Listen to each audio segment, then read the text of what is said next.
नमस्कार दोस्तों, आपको स्वागत करता हूं रोज ब्लॉगिंग यूट्यूब चैनल में। इस वीडियो में आपको बताऊंगा कि रैंक मैथ प्लगइन को यूज करके कैसे ऑन पेज एसईओ करना है। तो रैंक मैथ के ऊपर मैं ऑलरेडी एक वीडियो बना चुका हूं कि उसका बेसिक सेटअप कैसे करना है और इंस्टॉल कैसे करना है। उस वीडियो का लिंक आपको आई बटन में और डिस्क्रिप्शन बॉक्स में मिल जाएगा, उससे पहले देख लीजिए।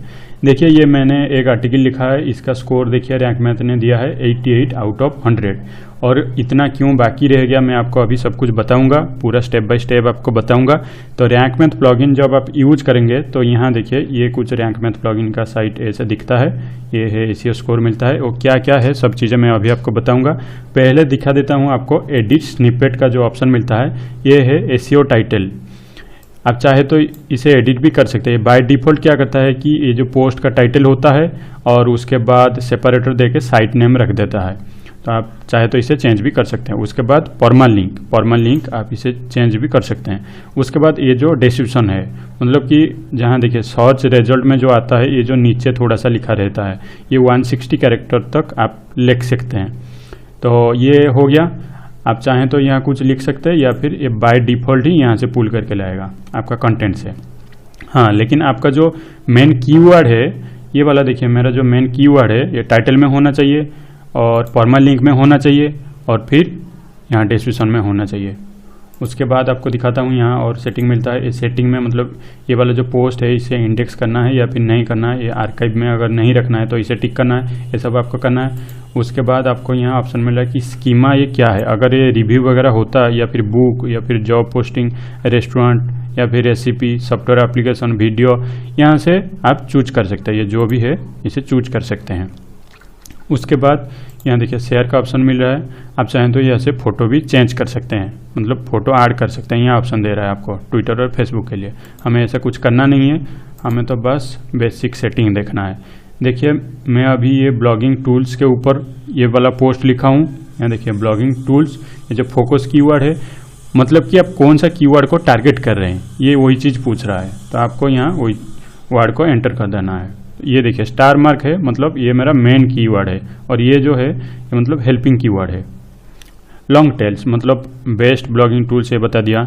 और उसके बाद अगर दे दूं best blogging tools for beginner. Rank math का एक चीज़ क्या अच्छा लगता है कि मतलब यहाँ देखिए सजेशन देता रहता है। तो इसे छोड़ो, ये देखिए आ गया, सजेशन दिखा दिया ना यहाँ। बेस्ट मैं और एक बार कर देता हूँ ब्लॉगिंग टूल्स। देखिए बेस्ट ब्लॉगिंग टूल्स यहाँ सब दिखा दिया। 2020, 2019, 2080 ये सब फॉर स्टूडेंट। अगर मैं स्टूडेंट को सिलेक्ट करूँ तो ये रेड हो गया, क्योंकि इसके ऊपर जब आप क्लिक करेंगे तो आपको सब कुछ दिखाएगा कि इसमें क्या क्या एरर है। ये वाला जो वर्ड है ये हमारा कंटेंट में है नहीं, बस इसे हटा देते हैं। उसके बाद आपको दिखाता हूँ। उसके बाद आप देखिए ये तो गया हमारा फोकस कीवर्ड। उसके बाद एक एक चीज़ आपको दिखा देता हूँ। ये जो है focus keyword in the SEO title, मतलब कि यहाँ देखिए एसईओ टाइटल में आपका फोकस कीवर्ड होना बहुत ही ज़रूरी है। तो आपको पता चल गया। ये वाला जो चीज़ आपको समझ में नहीं आ रहा है उसके राइट साइड में एक ठो क्वेश्चन मार्क दिख रहा है, उसके ऊपर क्लिक करिए तो ये पूरा का पूरा आपको बता देगा कि वो चीज़ एक्चुअली में क्या है। तो आप वहाँ से भी पता कर सकते हैं कि चीज़ एक्चुअली में क्या है, वो चीज़ वो जो बोल रहा है। तो ये ग्रीन कर दिया focus keyword in the SEO title. मैं अगर यहाँ से हटा दूँ, मैं आपको दिखा देता हूँ। ये वाला देखिए रेड हो गया। मेरा स्कोर कहाँ तक पहुँच गया? 49। समझ गए ना, ऐसा ही होता है। और उसके बाद दूसरा जो है focus keyword used inside Meta description, मतलब कि ये वाला बॉक्स में यहाँ देखिए मैं अगर यहाँ से हटा दूंगा तो फिर यहाँ एरर आ जाएगा। दिखा देता हूँ आपको करके, बस उसके बाद यहाँ से एरर आ जाएगा। कहाँ गया? देखिए focus keyword not found in SEO Meta description. तो वहाँ एडिट कर देते हैं फिर से जब यहाँ से मैं एडिट कर दूंगा तो फिर स्कोर फिर मेरा इंक्रीज हो जाएगा। हो गया। उसके बाद focus keyword used in the URL. तो यूआरएल में मैंने दिखाया, यूआरएल में ऑलरेडी है बेस्ट ब्लॉगिंग टूल्स। उसके बाद focus keyword appears in the first 10% of the content, मतलब कि ये जो कंटेंट आप जितना लिखेंगे, मतलब कि मानिए कि 100 वर्ड का लिखा है तो पहले 10% में वो वाला आपका जो फोकस कीवर्ड है वो दिखना चाहिए। ट्राई करिए कि मतलब स्टार्टिंग में ही आपका फोकस कीवर्ड का रख दीजिए, जैसे कि मैंने यहाँ रखा है। और उसके बाद वो जो आर्टिकल है कम से कम 600 वर्ड का लिखने की कोशिश कीजिए। हाँ, आप ऐसा मत समझिए कि मतलब यहाँ आप 100 के 100 भी अगर स्कोर कर देंगे तो आपका जो पोस्ट है वो बिल्कुल ही 1 नंबर पे रैंक कर जाएगा। ऐसा नहीं है बिल्कुल। आपको यहाँ भी दिमाग लगाना है कि भाई ये किसके ऊपर मैं लिख रहा हूँ, क्या कर रहा हूँ। मैं अगर यहाँ ब्लॉगिंग टूल्स के जगह XYZ सब जगह कर दूंगा तो ये तो 100 का 100 मुझे स्कोर ही दे देगा, लेकिन मेरा पोस्ट कभी रैंक ही नहीं करेगा, यूजलेस कंटेंट हो जाएगा वो। उसके बाद ये सब हो गया, तो मैं अगर 600 से ऊपर का कंटेंट लिख दूंगा तो ये भी ग्रीन हो जाएगा। उसके बाद यहाँ आपको और चीज़ दिखता है, focus keyword found in the sub heading. सब हेडिंग कहाँ गया मेरा? सब हेडिंग यहाँ दिया था, देखिए which blogging tools do you need. इसके ये वाला मेरा जो है ये सब हेडिंग है, H2 है, तो यहाँ देखिए मिल गया, इसलिए ये भी ग्रीन हो गया। ये जो है focus keyword found in image alt attribute, मतलब इमेज का जो ऑल्ट टेक्स्ट होता है उसके ऊपर मैंने वही चीज़ लिखा है। मैं आपको दिखा देता हूँ अभी, देखिए बेस्ट ब्लॉगिंग टूल्स। उसके बाद आगे बढ़ते हैं। उसके बाद कहाँ तक देखे थे हम? हाँ, इमेज का देखे थे। हाँ, उसके बाद कीवर्ड डेंसिटी। कीवर्ड डेंसिटी देखिए, ये कुछ मतलब ऐसा नहीं है कि कंटेंट में 10 बार आना चाहिए या फिर 5 बार आना चाहिए। तो ऐसा है कि मतलब आपका कंटेंट जितना लंबा है उसी के हिसाब से ही कीवर्ड को प्लेस करिए। जैसे कि मैंने इतना सारा लिखा है, कितना 463 वर्ड का लिखा है, और मेरा जो फोकस कीवर्ड है वो 9 बार ही रिपीट हुआ है, तो ये ग्रीन कर दिया। मैं अगर और 2-3 बार इसे रिपीट कर दूंगा तो ये रेड कर देगा। तो उसके बाद URL तो हमारा 49 कैरेक्टर का है।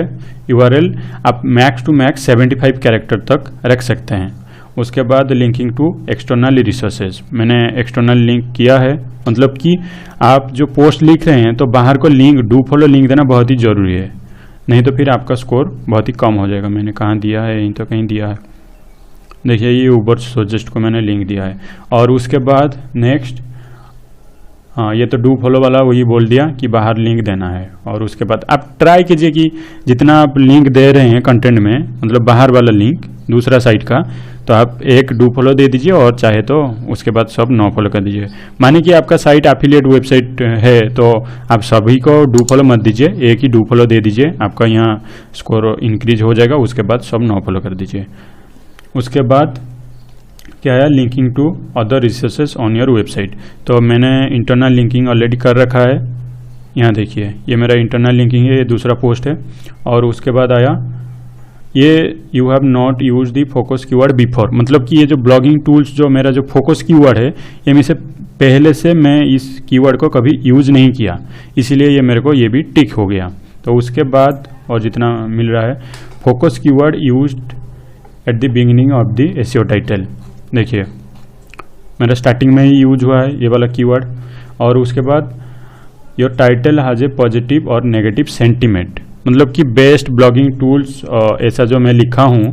उसके बाद मैं अगर बेस्ट का हटा दूँ तो देखिए बेस्ट का हटा दिया तो नेगेटिव सेंटीमेंट तो हो रहा है यहाँ, पॉजिटिव नेगेटिव मतलब ब्लॉगिंग टूल्स फॉर बिगिनर्स, ये जो लाइन है थोड़ा मतलब ऐसा है, तो इसीलिए ये तो हो रहा है। और उसके बाद यहाँ देखिए, आप जो चीज़ आपको समझ में नहीं है क्वेश्चन मार्क के ऊपर टिक करिए, आपको सब कुछ वहाँ जो लिखा होगा आपको समझ में आ जाएगा। उसके बाद your title does not contain a power word, तो पावर वर्ड जो बेस्ट और मेक मनी ऐसा सब मतलब कैची वर्ड जो होता है। उसके बाद मैं यहाँ बेस्ट दे देता हूँ, देखिए ये फिर से ग्रीन हो जाएगा, रेड है था ग्रीन हो गया।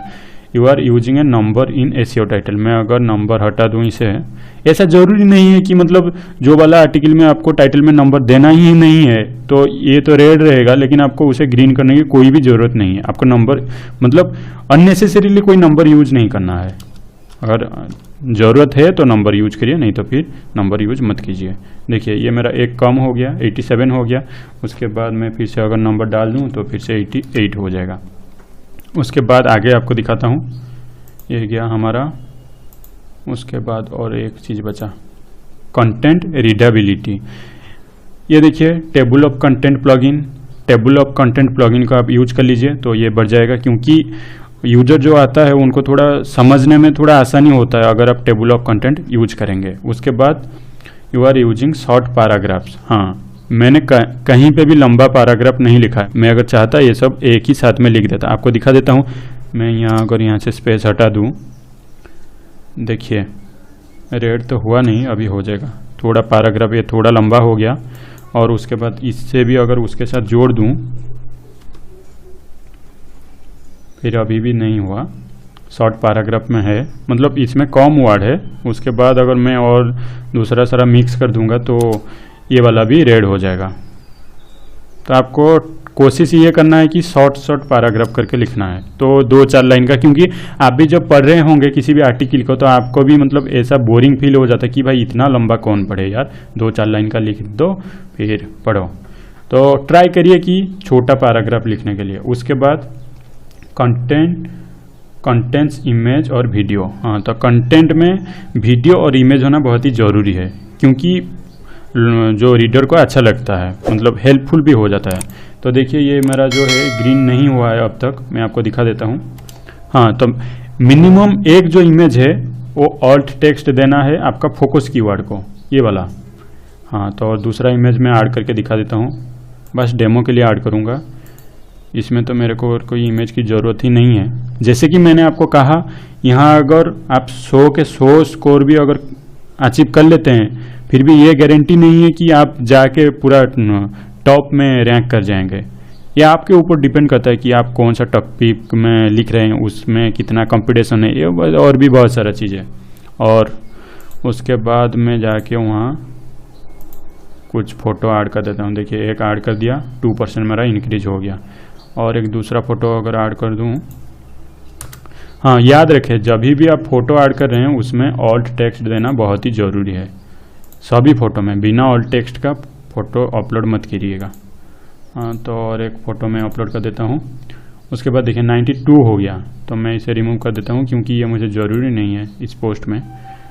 हटा देता हूँ इसे। और उसके बाद और क्या चीज़ बचा, ये तो सब हो गया। देखिए फ़ोटो रिमूव करने के बाद हमारा जो स्कोर है वो फिर से 88 हो गया, जो कि पहले से था। हाँ, और उसके बाद आपको एक चीज़ बता दूं कि ये जो कीवर्ड डेंसिटी आपको बता रहा था, ये एक्चुअली कुछ डिफाइन नहीं करता है कि कितना तक रहना चाहिए, ये कोई भी प्लगइन नहीं बताता है, क्योंकि ये आपके ऊपर डिपेंड करता है कि कंटेंट एक्चुअली में कितना बड़ा है, कितना बार रहना चाहिए। तो उसके बाद लगभग ये 2% तक ही ग्रीन रहता है। तो ये मेरा पर्सनल एक्सपीरियंस है, 2% तक रखना सही है। तो ये एक्चुअली फिर भी डिपेंड करता है कि आपका कंटेंट कितना वर्ड का है, मतलब 2000-2500 वर्ड का है तो कोशिश कीजिए इसे भी ग्रीन रखने के लिए 2% तक यूज करिए, कोई दिक्कत की बात नहीं है। और उसके बाद और एक चीज़ रह गया, आपको बता दूं, कहाँ गया, हाँ ये है, this is a pillar content. मतलब अगर पिलर कंटेंट में मैं अगर इसे रख दूं तो ये बेसिकली होता क्या है कि मैं अगर मानिए एक बैकलिंक के ऊपर मैंने एक आर्टिकल लिखा है, तो क्या होगा कि मेरा वेबसाइट जो है वो पूरा ब्लॉगिंग के ऊपर है। जो लोग भी कुछ भी रीड करने के लिए आएंगे वो ब्लॉगिंग के बारे में ही पढ़ने के लिए आएंगे, तो ब्लॉगिंग में बैकलिंक की बहुत ही ज़रूरत होता है। तो होगा क्या, पिलर कंटेंट अगर मैं इस पोस्ट को मार्क कर दूंगा तो मुझे पता चल जाएगा कि हाँ भाई ये वाला जो है मेरा इंपॉर्टेंट कंटेंट है, पिलर कंटेंट है। तो इसे मैं क्या करूँगा, सभी पोस्ट में इंटरलिंकिंग करने की कोशिश करूँगा, तो मुझे पता चल जाएगा। आपको यहाँ से दिखता है, मैं आपको दिखा दूँगा। अभी ऑल पोस्ट में जाने के बाद आपको यहाँ एक ऑप्शन मिलता है पिलर कंटेंट का, तो आपको यहाँ से पता चल जाता है। देखिए ये वाला जो है पिलर कंटेंट का, अगर आप क्लिक करेंगे तो आपको यहाँ से दिखेगा कि पिलर कंटेंट में ये 2 पोस्ट मैंने रखा हूँ, मतलब अभी के लिए।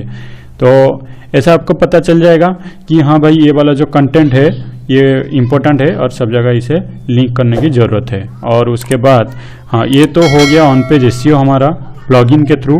और उसके बाद आपको और कुछ चीज़ों का ध्यान रखना है, जैसे कि कैटेगरी, पोस्ट का कैटेगरी और पोस्ट में टैग डालना, ये 2 चीज़ आपको ध्यान रखना है।